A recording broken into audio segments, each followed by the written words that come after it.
hace casi 100 años, un 28 de marzo de 1913, en la calle de nombre Tepeyac, en el pueblo de Zaguayo, del estado de Michoacán, en México, nace un niño de corazón cristero. Algunos años más tarde, en la parte exterior de esta casa, se pondrá una placa que dice: aquí nació, el 29 de marzo de 1913, el niño José Luis Sánchez del Río, que murió martirizado el 10 de febrero de 1928 a los 14 años de edad y 11 meses, por defender la libertad religiosa de México, al doble grito de Viva Cristo Rey y la Virgen de Guadalupe. Esta placa estuvo en esta fachada hasta que la casa fue demolida. José Luis fue el hijo más pequeño del matrimonio formado por el señor Macario Sánchez y la señora María del Río Arteaga. Sus 6 hermanos mayores eran María, Macario, María Luisa, Guillermo, Miguel y Celia. En el templo de Santiago Apóstol, el 3 de abril de 1913, José Luis fue bautizado a los 7 días de nacido. Sus papás le pusieron el nombre de José, aunque a él le gustaba que le dijeran José Luis, ya que le admiraba mucho a San Luis Gonzaga, y así le decían todos, José Luis. Y a los 9 años de edad, en ese mismo templo, hizo su primera comunión en el año de 1922. El papá de José Luis, don Macario, era terrateniente. Tenía en Zaguayo una casona y cerca de 400 hectáreas de tierra. La familia del papá era muy católica. Incluso 2 hermanos de don Macario, tíos de José Luis, estaban consagrados, eran religiosos. A la mamá de José Luis le decían de cariño Mariquita, y tenía familiares en la milicia y en la política. Ella fue prima segunda del presidente Lázaro Cárdenas, del general Francisco Mujica, gobernador de Morelia, y también del general Arteaga. La familia de José Luis era una familia muy católica y muy piadosa, por lo que José Luis, desde pequeño, era muy buen niño, era muy pacífico. Sus compañeros de escuela decían que era muy buen compañero, y que por lo general trataba de inculcarles mucho el amor por Dios.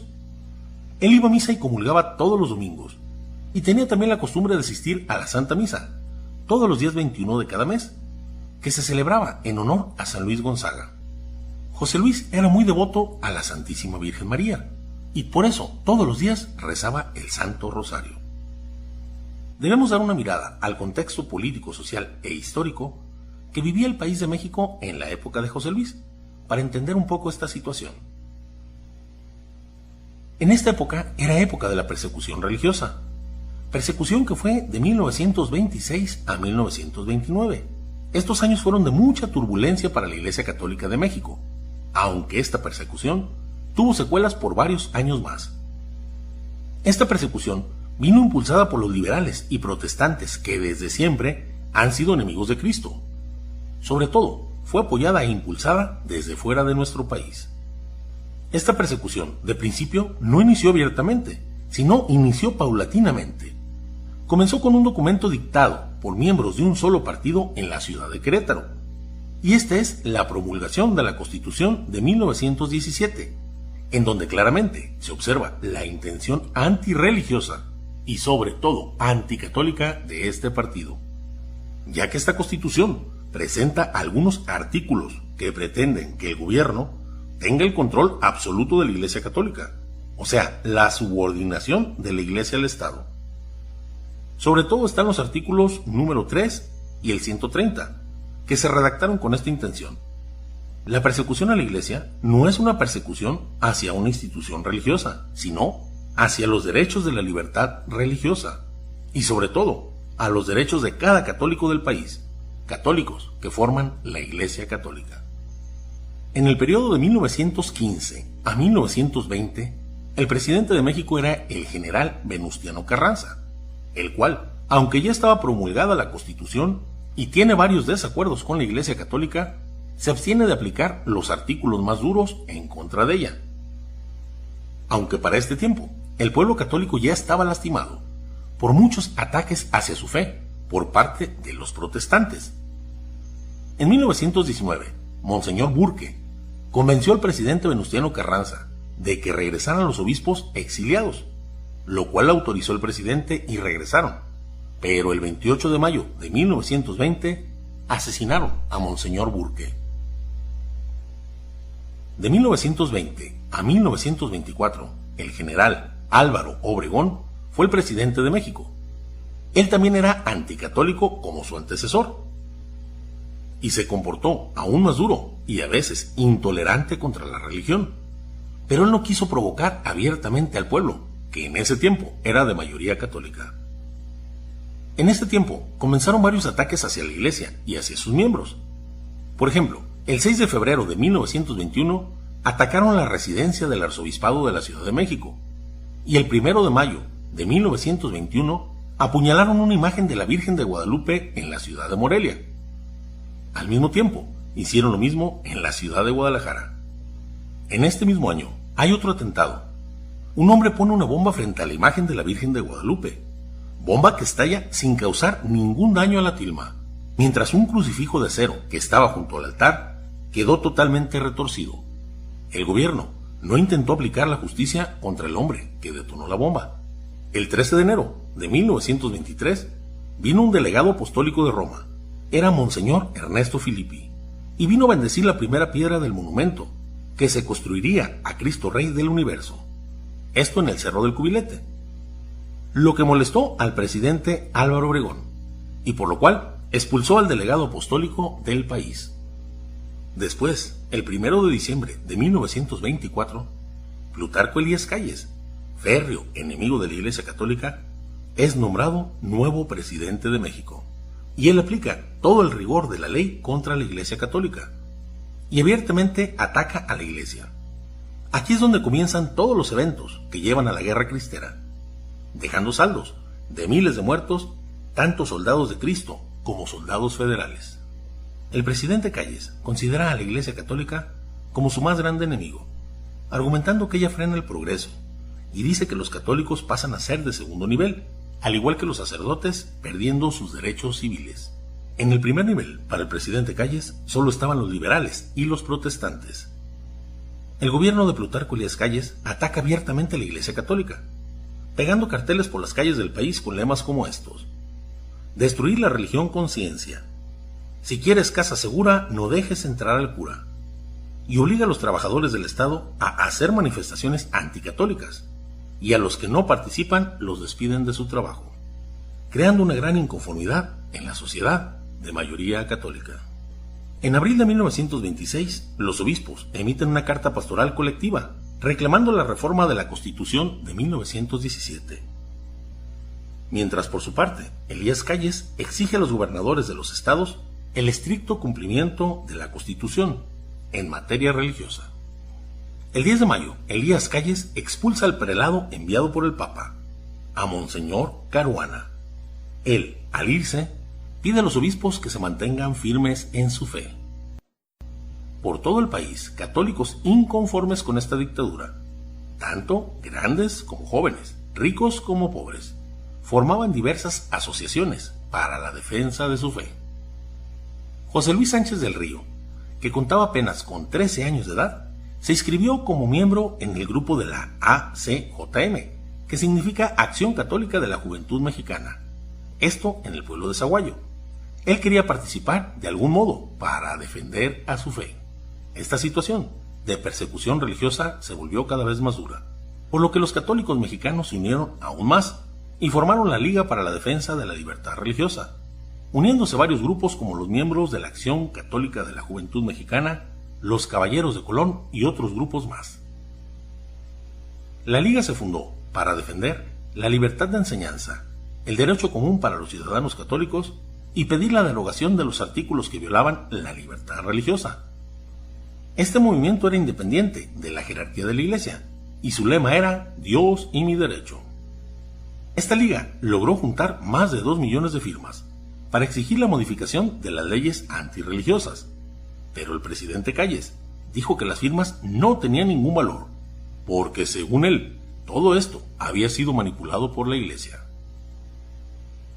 El 14 de junio de 1926, el presidente firmó una ley conocida como Ley Calles, que publicó el 2 de julio para que entrara en vigor el 1 de agosto. La Ley Calles decía así: Número 1. Los sacerdotes a los que se les permite ejercer como tal deberán de ser mexicanos. Número 2.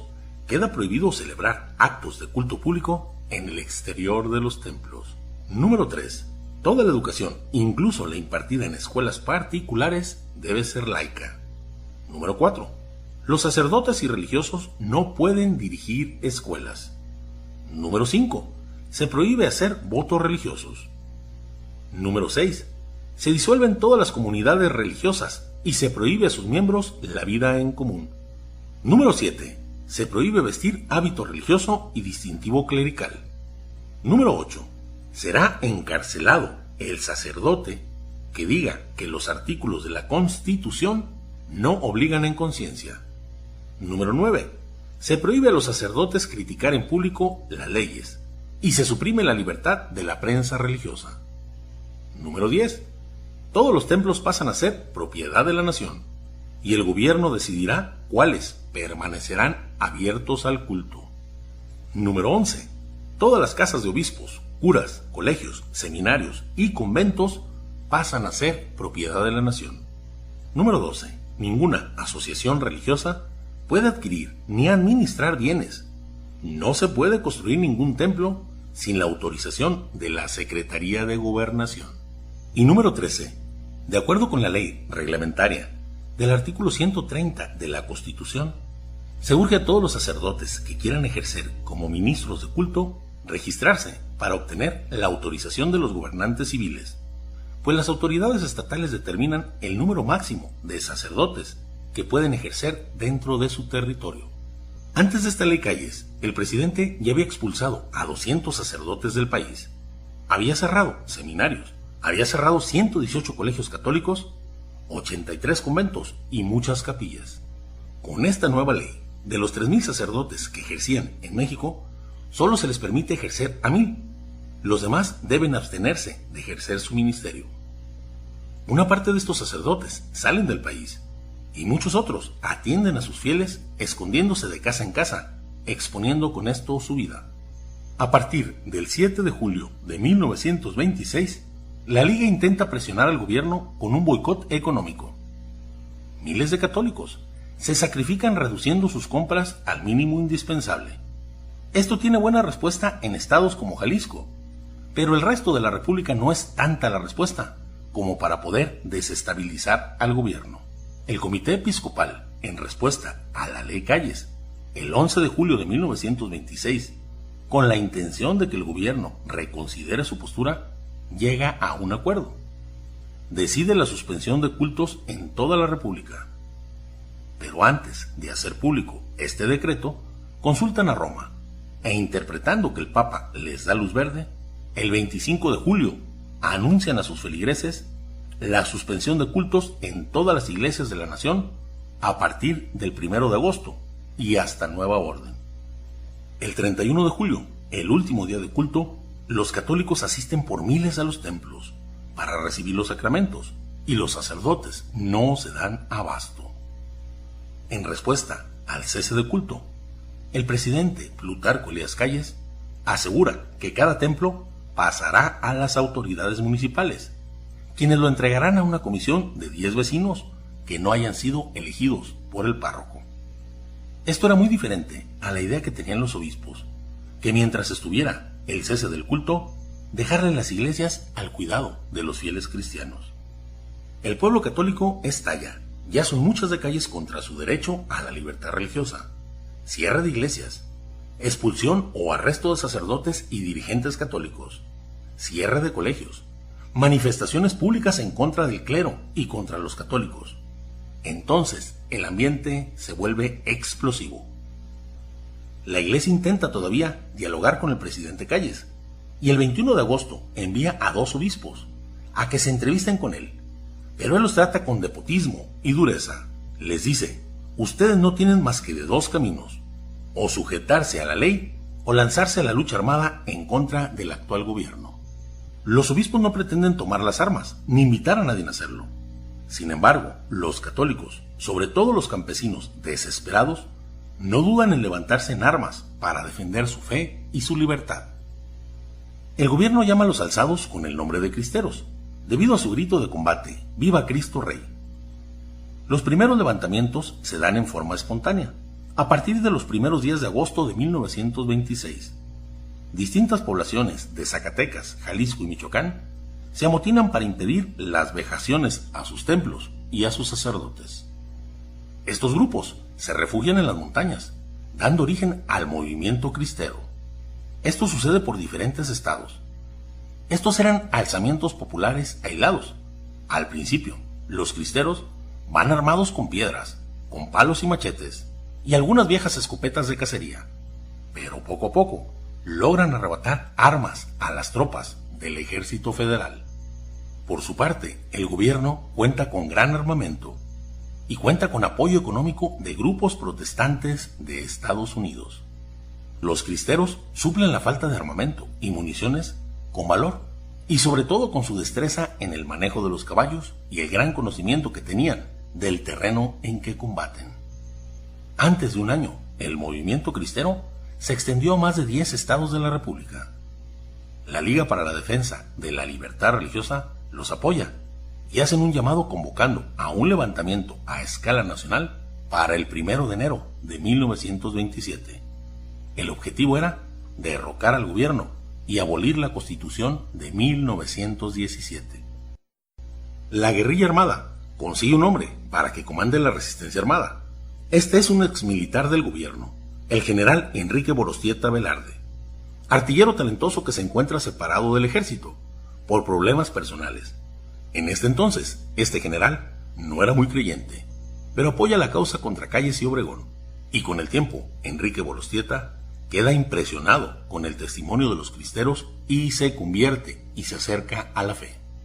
Con la llegada de este hombre, en julio de 1927, inicia la estructuración del ejército cristero, a quien se le da el nombre de Guardia Nacional.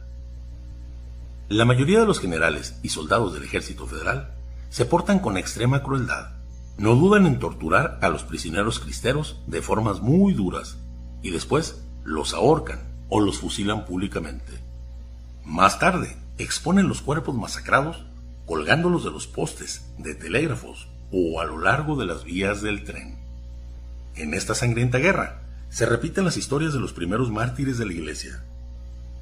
El gobierno que pide renegar de Cristo a cambio de la libertad, y los cristianos que están dispuestos a morir por su fe y su Señor. Solo 5 sacerdotes toman las armas, pero la inmensa mayoría de los sacerdotes permanecen en su labor espiritual, acompañando a las tropas cristianas. Les celebran misas, les predican, exponen el Santísimo, dirigen el rosario y dan la extrema unción en pleno campo de batalla, por lo cual, al perderse una batalla o ser capturados, sacerdotes y hombres de todas las edades, incluso niños, son asesinados. Existían también quienes luchaban pacíficamente. Uno de los líderes católicos que buscaban una solución pacífica al problema en ese tiempo era Anacleto González Flores, al que en 1927 las tropas del gobierno asesinaron impunemente. Al conocerse la noticia en ese mismo año, el niño José Luis Sánchez del Río fue desde Zaguayo a Guadalajara para visitar la tumba de Anacleto González Flores, quien a los pocos meses de su muerte ya se había convertido en héroe popular. José Luis Sánchez del Río admiraba el valor de este hombre, que vivió y murió por su fe en Cristo.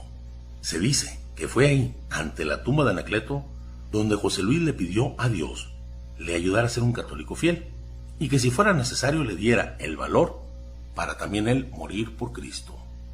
Pero José Luis nunca imaginó que no pasaría mucho tiempo antes de que él mismo entregara su vida por nuestro Señor. Todos sabemos que la violencia no es el camino ni la solución a ningún conflicto, pero los católicos mexicanos ya habían buscado todos los medios pacíficos posibles sin ningún resultado. Una carta de un cristero explica los sentimientos que animaban a cada católico mexicano, que se convirtió en héroe de la fe. Dice la carta: esos pobres hombres no vieron que el gobierno tenía muchos soldados para hacerles la guerra. Lo que vieron fue la necesidad de defender a su Dios, a su religión y a su madre, la Santa Iglesia Católica.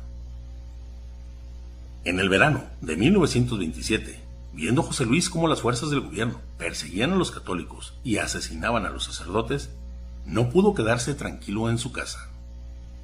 José Luis tenía tan solo 14 años, cuando salió de Zaguayo y se fue a las montañas, en busca del campamento de los cristeros.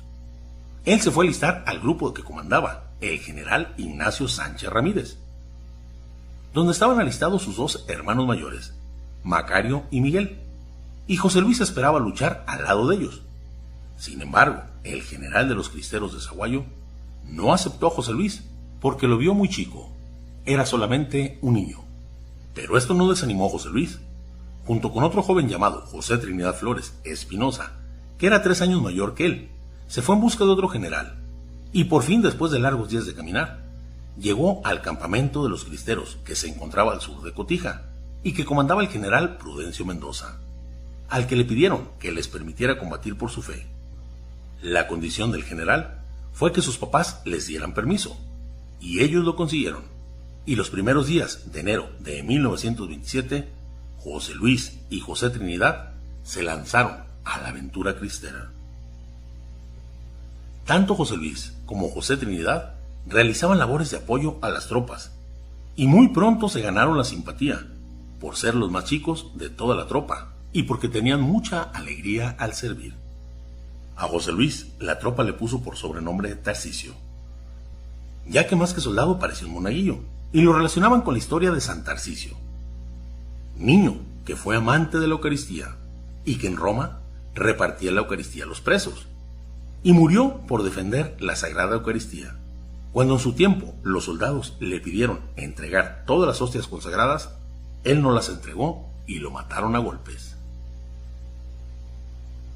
José Sánchez del Río aprendió a tocar el clarín y llegó a ser corneta oficial de la tropa, y también fue puesto como abanderado de honor, y se le veía cargar con mucha alegría y mucho orgullo el estandarte de Cristo Rey. El 5 de febrero de 1928 hubo un enfrentamiento entre las fuerzas del gobierno y los cristeros de Cotija. El combate se llevó a cabo en el Nopal, entre Cotija y Jijilpan. En el transcurso de la pelea, mataron el caballo del general, y al darse cuenta José Luis, le dio su caballo. Este lo aceptó pensando que si José Luis se fuera caminando al ver el enemigo, que era solo un niño, no lo iban a detener, ni le iban a hacer nada. Mas sin embargo lo arrestaron, y fue hecho prisionero por las fuerzas del gobierno, y se lo llevaron a la cárcel de Cotija de la Paz. Ahí es por primera vez donde un general le da la oportunidad a José Luis que se cambiara de bando para darle su libertad, a lo que José Luis contestó: jamás abandonaré a mi señor, y mucho menos ahora que está siendo perseguido. Estando José Luis preso y presintiendo que lo iban a matar, escribió una carta a su mamá diciéndole: mi querida mamá, fui hecho prisionero en combate este día. Creo, en los momentos actuales voy a morir. Pero nada importa, mamá. Resígnate a la voluntad de Dios. Yo muero hoy contento, porque muero en la raya al lado de nuestro Señor. No te apures por mi muerte, que es lo que más me mortifica. Antes, diles a mis otros hermanos que sigan el ejemplo del más chico, y tú haz la voluntad de Dios. Ten valor y mándame la bendición juntamente con la de mi padre. Salúdame a todos por última vez, y tú recibe por último el corazón de tu hijo que tanto te quiere, y verte antes de morir deseaba. José. José Luis no se preocupaba tanto por él mismo, ni por su situación, sino que le preocupaba que sus papás estuvieran tranquilos y supieran que él estaba bien, y que para él era un honor entregar su sangre por su Señor. Al día siguiente, José Luis fue trasladado con otros prisioneros al cuartel de los federales en Zaguayo, Michoacán, donde residía el diputado Rafael Picasso Sánchez, que era la máxima autoridad civil y militar en ese pueblo. Este le propuso por segunda vez a José Luis su libertad, a cambio de dejar a los cristeros e irse a estudiar fuera, apoyado por él. Pero por segunda vez José Luis rechazó la oferta. Los soldados habían tomado como cuartel el templo de Santiago Apóstol, mismo donde años atrás José Luis había sido bautizado y había hecho su primera comunión. Ahí lo encerraron, en el bautisterio de la parroquia. José Luis estaba tranquilo en su prisión, ya que se le oía cantar repetidamente. Al cielo quiero ir. Y oraba constantemente, y gritaba: ¡Viva Cristo Rey! La noticia de la captura del niño corrió rápidamente, de voz en voz, por ser su pueblo natal, por lo que varios de sus amigos iban donde estaba preso y le aventaban por la ventana dulces y algo de comida. Los pobladores no intentaron defender a José Luis, que estaba a punto de ser ajusticiado, primeramente porque la gente del pueblo no estaba armada, ni preparada para una defensa. Y en segundo lugar, la gente se confió en que el diputado Rafael Picasso era amigo de la familia de José Luis, y pensaron que él lo iba a defender. Rafael Picasso era un hombre demasiado influyente en Sahuayo. Él provenía de una familia católica, pero al empezar a dedicarse a la política, se había vuelto abiertamente enemigo y perseguidor de la iglesia.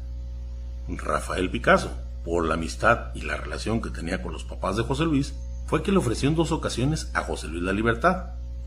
La primera a cambio de dejar a los cristeros e irse a estudiar fuera, y la segunda, si se unía a las fuerzas del gobierno en contra de la iglesia. A lo cual José Luis se negó rotundamente y respondió: Yo he dicho que jamás abandonaré a mi señor. Rafael Picasso tenía un dilema. Por una parte, no quería ponerse en contra del gobierno absolviendo a José Luis, y menos ahora, que había comenzado su carrera política. Y por otra parte, tampoco quería condenar a José Luis, porque entonces se echaba encima a todo el pueblo. Y se puso a pensar qué hacer, y lo que hizo fue lo siguiente.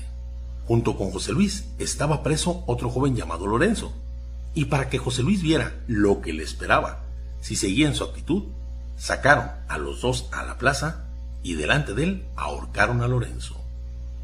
Picasso pensó que con esto José Luis iba a tener miedo, pero por el contrario, él siguió en su determinación y su posición de que si era necesario daría la vida por su señor al grito de ¡Viva Cristo Rey y la Virgen de Guadalupe!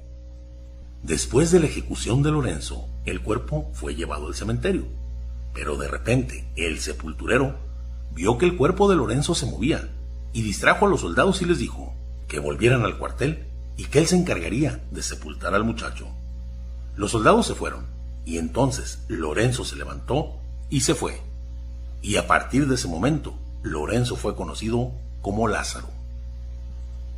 Rafael Picasso tenía 3 gallos de pelea y los tenía en unas galleras dentro del templo, junto al altar. Esto lo podía observar José Luis desde su prisión en el bautisterio. Y al ver esta profanación de la casa de Dios, José Luis se llenó de celo por el Señor y por el templo, y entonces tramó un plan. Pidió permiso al guardia para ir al baño, y al pasar por el altar mayor, atrapó a los gallos y enfurecido los mató. Limpió la sangre con su propia camisa y exclamó con fuerza: Esta es la casa de Dios, no una granja. Este hecho enojó mucho a Rafael Picasso, quien fue a ver a José Luis y lo amenazó con fusilarlo. Algo que no inquietó en nada a José Luis, quien le contestó: Haga lo que crea necesario. Entonces Picasso pidió a los padres de José Luis una fuerte cantidad de dinero por la restitución de sus gallos y como rescate del niño. José Luis, por su parte, escribió a sus papás diciéndoles que no pagaran ningún dinero por él, que él estaba bien convencido de que no había algo mejor que morir por Cristo. El papá de José Luis se fue a Guadalajara para conseguir la fuerte cantidad de dinero que Picasso le había pedido, pero no lograría regresar a tiempo para rescatar a su hijo. El viernes 10 de febrero de 1928, Rafael Picasso firmó la orden de ejecución por fusilamiento a las 8 de la noche para José Luis Sánchez del Río. Al enterarse en su celda José Luis de su sentencia, decía: Estoy sentenciado a muerte. A las 8 llegará el momento que tanto he deseado. Entonces José Luis escribió una carta a su tío que decía: No me encuentro capaz de escribir a mi mamacita. Si me haces el favor de decirle tú a mi mamá y a María, salúdame a todos por última vez, y tú recibe como siempre, y por último, el corazón de tu sobrino que mucho te quiere y verte desea. Pero la guardia, por miedo a que el pueblo se levantara en armas y tratara de rescatarlo, no cumplió con la orden de fusilarlo a las 8 de la noche, sino que esperó hasta el toque de queda donde ya no hubiera nadie en la calle, para llevar a José Luis al lugar de su ejecución y fusilarlo. La noche del 10 de febrero de 1928, cuando ya no había ni una sola gente en la plaza, José Luis fue sacado de la cárcel y fue llevado al mesón de refugio para dictarle su sentencia de muerte.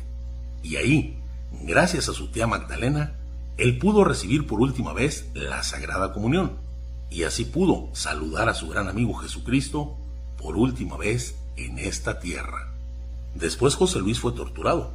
En aquel tiempo, la tortura consistía en cortarle al preso la planta de los pies, pues así le desollaron sus pies, y después lo llevaron caminando a la plaza, por la calle Constitución.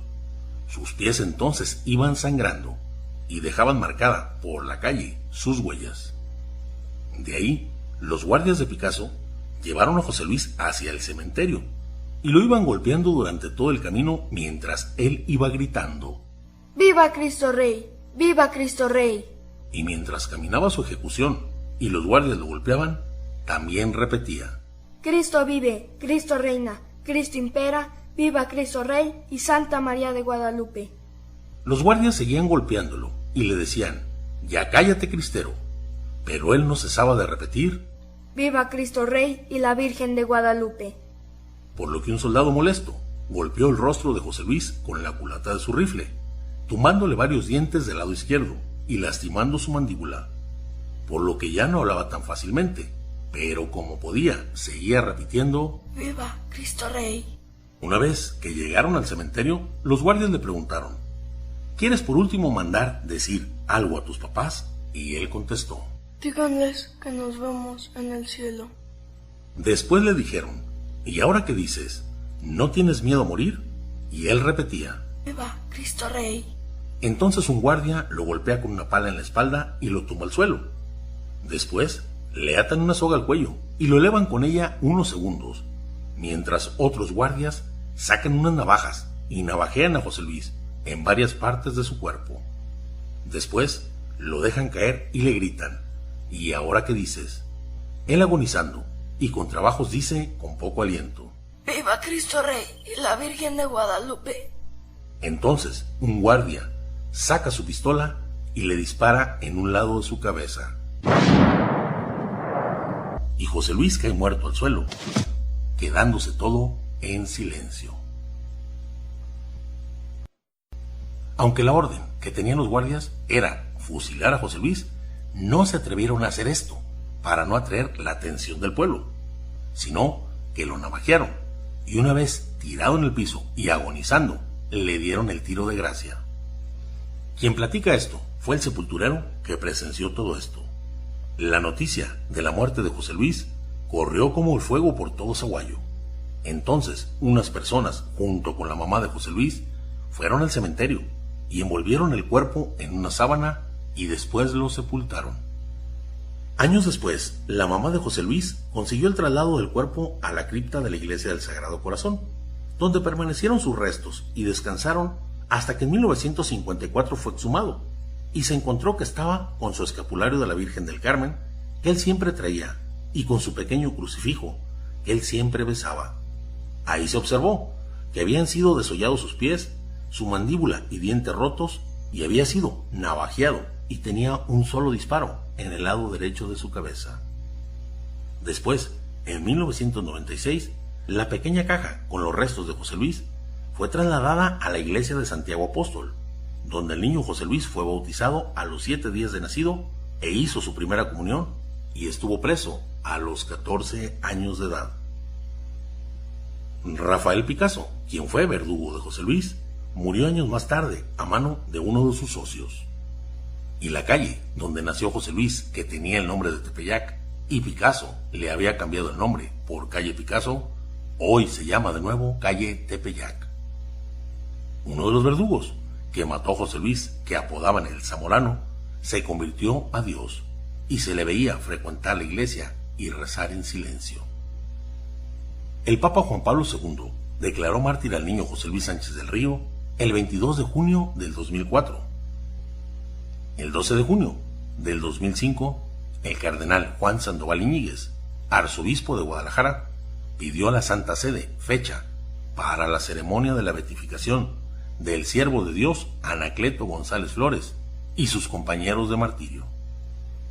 El 12 de agosto, el secretario de Estado del Vaticano contestó que el sumo pontífice Benedicto XVI con gusto concedía la autorización y designó al cardenal José Saraiva Martínez como su delegado para presidir la ceremonia.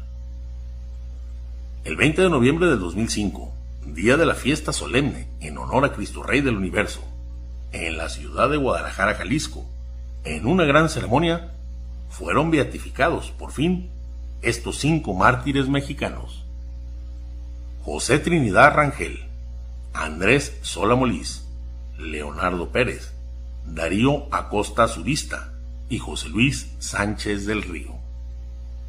En 1929, año del apogeo de la Guardia Nacional, la guerra cristera llegó a un equilibrio.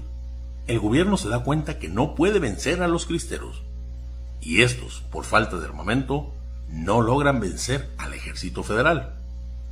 El gobierno norteamericano, que apoyó al presidente Calles, porque éste le había hecho concesiones a sus empresas petroleras, comienza a buscar la solución al conflicto, para que esto no afecte la estabilidad de su país. En marzo de 1929, Emilio Portes Gil, nuevo presidente de México, Plutarco Elías Calles, que seguía gobernando detrás de la cortina, y el embajador de Estados Unidos, Morrow, diplomático y hábil negociador, piden hablar con los obispos.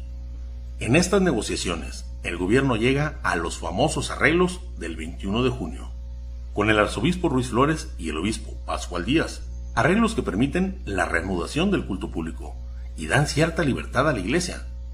Pero todo de palabra, los grupos contrarios a la religión católica siguen ahí, detrás del poder, y los artículos de la Constitución de 1917 no fueron modificados. Se pide entonces al Ejército Cristero o Guardia Nacional deponer sus armas. Entonces el general Jesús Degollado Guízar, un cristiano sin doblez, general en jefe de la Guardia Nacional en ese tiempo, con el corazón desgarrado de dolor, pero con fe y obediencia heroica, emite un comunicado a todo el ejército cristero diciendo: la Guardia Nacional desaparece, pero no vencida por nuestros enemigos. Ave Cristo, los que por ti vamos a la humillación, al destierro, tal vez a la muerte ingloriosa, víctimas de nuestros enemigos. Con el más fervoroso de nuestros amores te saludamos, y una vez más te aclamamos Rey de nuestra patria. Viva Cristo Rey, viva Santa María de Guadalupe. Dios, patria y libertad. Jesús Degollado Guízar, general en jefe de la Guardia Nacional.